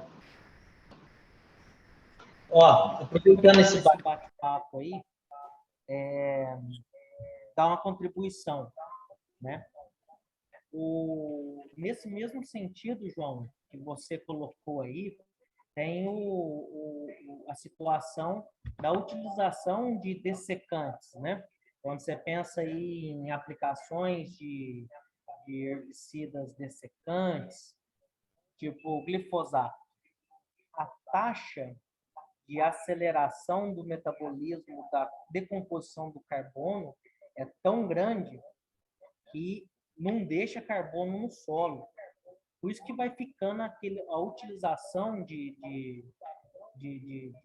desses dessecantes constante. Não é porque o banco de semente vai ficando depauperado, mas sim porque não vai ter acúmulo de carbono. Assim como quando a gente utiliza excessos de trincha. Então, o importante não é a trincha picar demais. O importante é a trincha ela cortar de um tamanho tal que aquele processo de decomposição seja de forma com que não haja queima de carbono. Aí sim a gente começa a ter acúmulos de carbono no solo e começa também a ter ganhos com os manejos de plantas de cobertura. Tá certinho, Bruno, é isso mesmo. Inclusive, ele fez eu jogar um triton fora, porque ele falou: você fazer massa e triturar a massa para fazer o plantio direto é o maior erro de vocês, porque vocês deixam a partícula pequena e aí ela não se transforma em carbono. Parabéns pela palestra de vocês aí, foi muito excelente, viu? Ó, seguindo nessa linha, o Tufi está perguntando: existe forma eficiente de fornecer nitrogênio via leguminosas ao café, considerando o preço do N? O Tufi, é o seguinte, boas perguntas, excelentes perguntas e difíceis. Tem que pensar, tem que raciocinar. Humberto, no começo, já falou que o nitrogênio tá escasso e caro, né? Então, de população de plantas, que a planta de café por si só, ela ocupa um espaço muito grande. Eu não consigo enxergar a viabilidade em fornecimento exclusivo de nitrogênio, conseguir fazer alguma substituição, tá? Mas eu acredito muito nas bactérias que vêm inoculadas, sabe? Então, eu acredito mais a longo prazo em ter aí uma estrutura de manejo em que a gente utilize leguminosas associado aí à lavoura de café, pensando no médio e longo prazo nesse ciclo biológico de bactérias de solo com relação à supressão de nitrogênio, eu acho difícil, tá? Ó, o Bruno, Felipe... Opa, pode falar, João. Obrigado. Só para contribuir, eu uma vez fui cuidado lá no professor Romeira, lá em Ouro Fino, e ele utilizava o amendoim forrageiro. Eu tentei implantar, mas a implantação é cara e a permanência é difícil. Mas ele tinha implantado lá e realmente o dele era maravilhoso, ele só roçava. Ó, voltando na questão do carbono, o Felipe ajuda aí. Ó. Gramíneas, em geral, têm relação carbono-nitrogênio que desfavorece a composição rápida. Por isso, são boas para a palhada. A passagem do rolo faca é justamente para não picar muito e retardar a decomposição. Bom, com relação à braquiária, o Júlio Tomarco pergunta: qual a melhor variedade para plantar? Ô, Júlio, hoje, né, todos os trabalhos que a gente vê, por questões de arquitetura de planta, de bom cobrimento, né, da área, é a braquiária decumbens e a rosisiense. Então, são as duas que a gente encontra em larga escala, devido a esses aspectos morfológicos, né? Seriam de arquitetura, né? Bom recobrimento, boa brota, né? Vigor. Então, seria essas duas aí que a gente encontra mais, né? Que são as duas, são as mais indicadas aí. Eu não sei quem que é, depois poderia identificar para a gente, tá como Moto G7 aqui, Play. O Allium pode ser aplicado com glifosato? Se sim, é um manejo viável?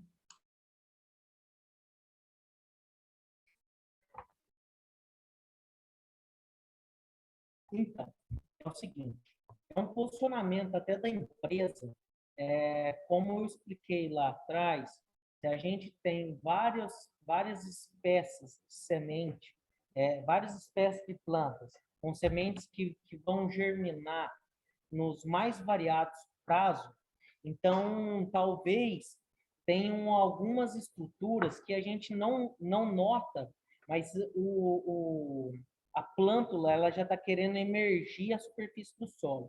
Essas plântulas que já estão querendo emergir a superfície do solo, dificilmente essas linhas aí de controle de pré-emergente, eles vão ter ação. Então, é um funcionamento da empresa ou que se faça uma aplicação de glifosato antes ou um dessecante e depois, logo em seguida, faça a aplicação você colocou aí o alho, então vou seguir nesse segmento do alho, tá? Ou quando tem uma boa condições de aplicações de superfície do solo, sem problema, pode fazer os dois juntos, associação, sem perdas de eficiência ou operacional, tá bom? Ó, quem fez a pergunta foi o Carlos Bassetti. Obrigado, Carlos. A Paula... Acho que eu respondi. Está respondido, Carlos? Bom, se não quiser falar, pode escrever aí.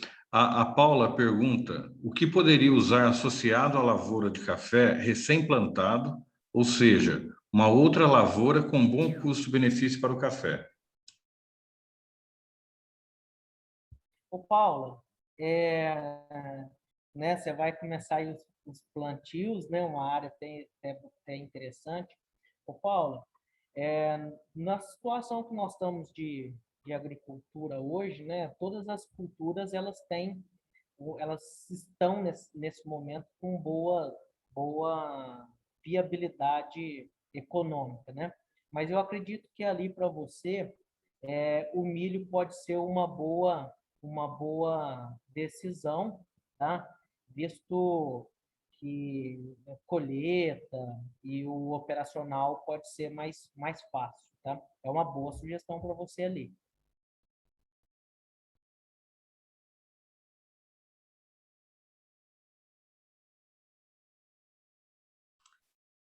Ó, o Carlos falou que está respondido, sim, Bruno.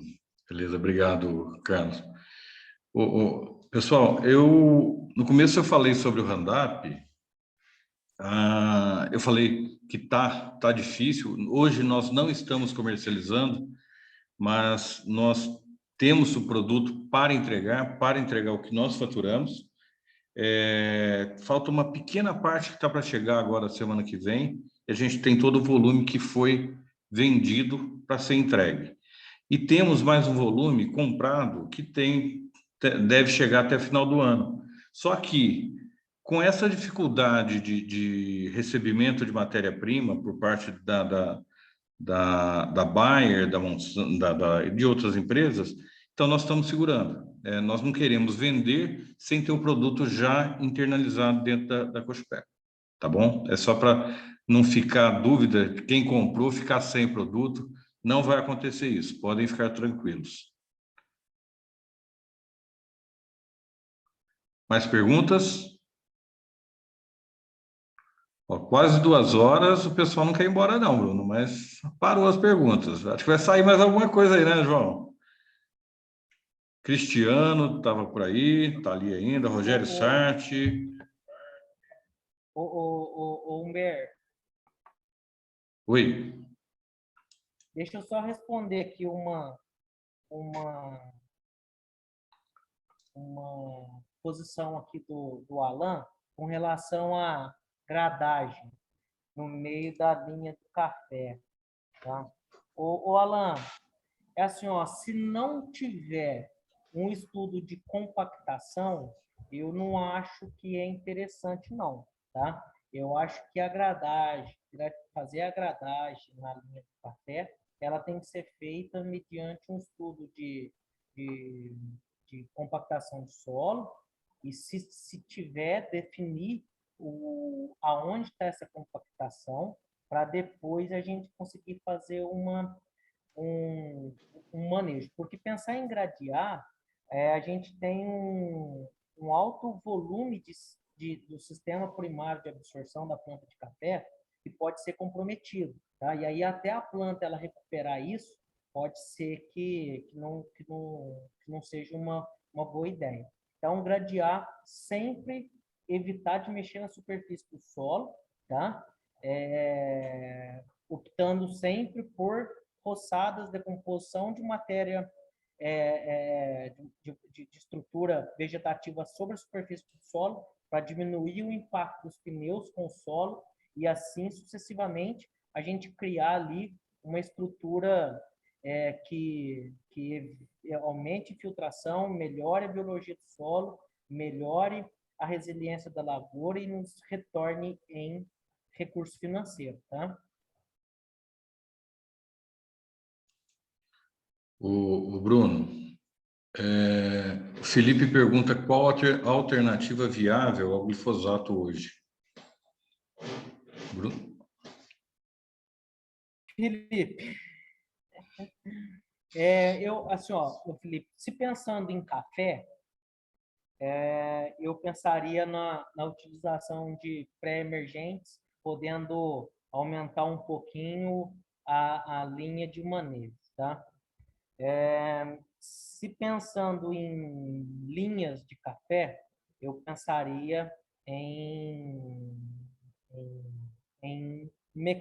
alguma coisa mecânica, tá? Porque, infelizmente, hoje nós temos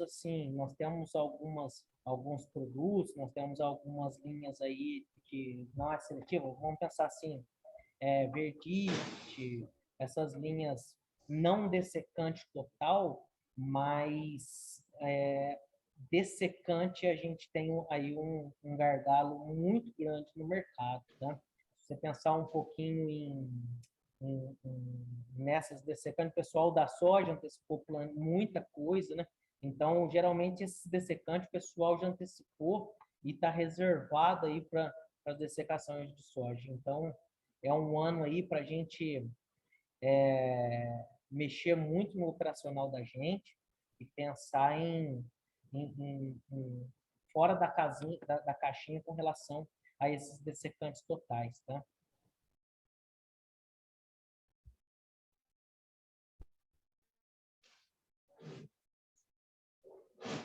E já aproveitando esse gancho aí também, né? Pessoal, aqueles que têm disponibilidade dessas linhas de produtos de dessecação, né? Seja da linha dos glufosinato ou dos glifosato, esses que a gente usa para dessecação, se precavem também para a próxima safra. Talvez eu tenha agora o produto, mas já programei, já comprei para 3 aplicações ou 2 aplicações, que a gente sabe que é comum muitos cooperados chegar nessa ocasião estocado de glifosato para fazer fazenda inteira. Então, para fazer beirada de cerca, essas outras estruturas, vamos pensar em outras alternativas. Nós estamos à disposição aí para ajudá-los nessas tomadas de decisão, mas já vamos pensando na safra 22 e 23 também, entendeu? Se tem um pouco desse recurso, eu acho que é interessante a gente resguardar, tá? E não ter medo de fazer a utilização agora dos pré-emergentes para a gente folgar um pouquinho nesse segmento aí dos dessecantes totais. Ô Bruno, uma pergunta. Se eu entendi bem, você disse de pré-emergente no barrado e na rua trabalhar com trato mecânico. Eu pergunto isso porque eu estou mecanizando assim com terraço e trincha. É possível você trabalhar sem herbicida, só com trincha, uma produção de café? O Tufia, sim. Lógico que no teu caso aí é possível, né? A gente tem uma maturação mais tardia, a gente tem possibilidades de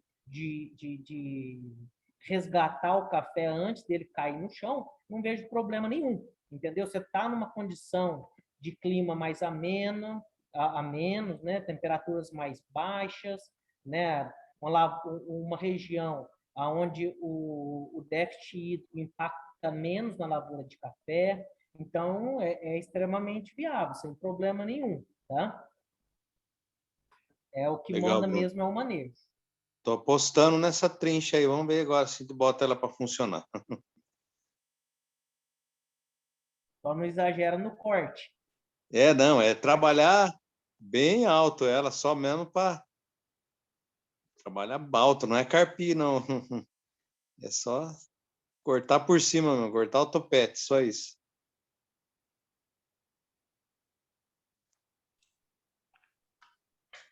Obrigado, Bruno. Mais alguma pergunta? Disposição.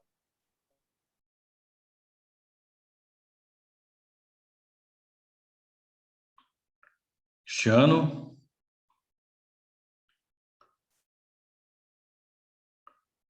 Beleza.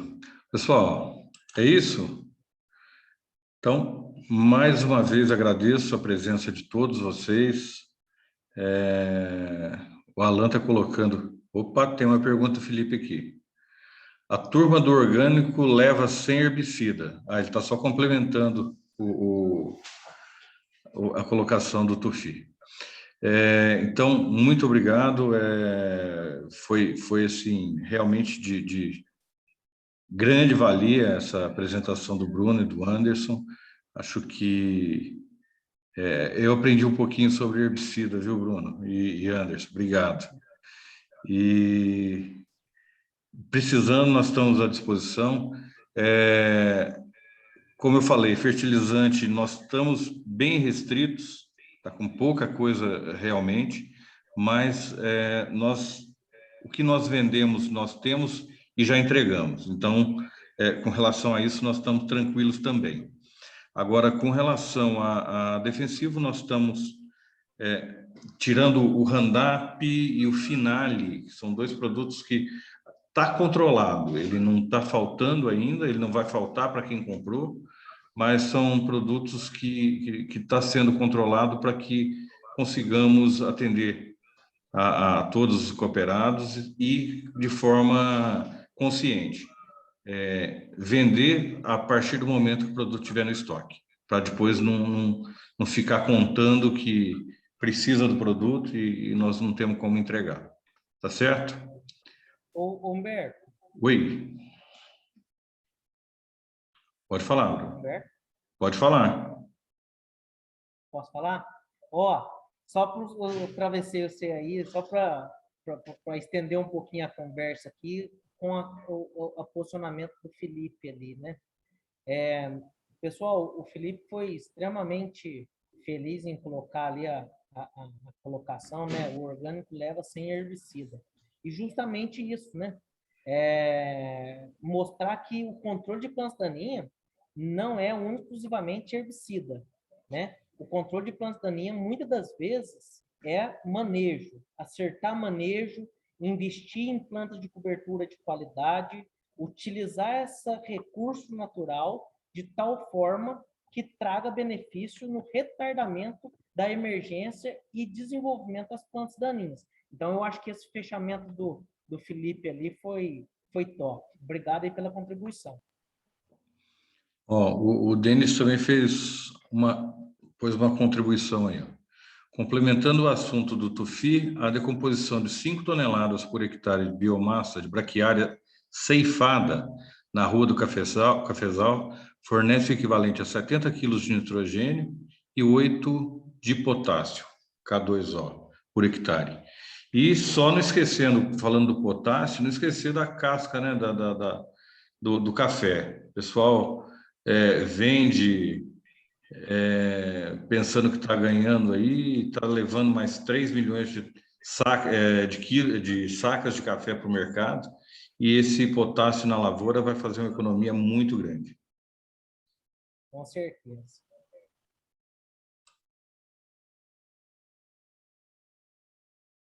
Perfeito? Fechou, João Luiz? Gostaria de parabenizar vocês pela palestra, foi excelente, participativo, todo mundo adorou aí. Parabéns mais uma vez pela iniciativa. Nós que agradecemos, João. Obrigado a todos. E dúvidas estão à disposição, tá? Abraço a todos. Tchau, tchau. Boa noite. Boa noite, pessoal. Boa noite, pessoal. Até amanhã. Boa noite a todos. Obrigado. Nós que agradecemos.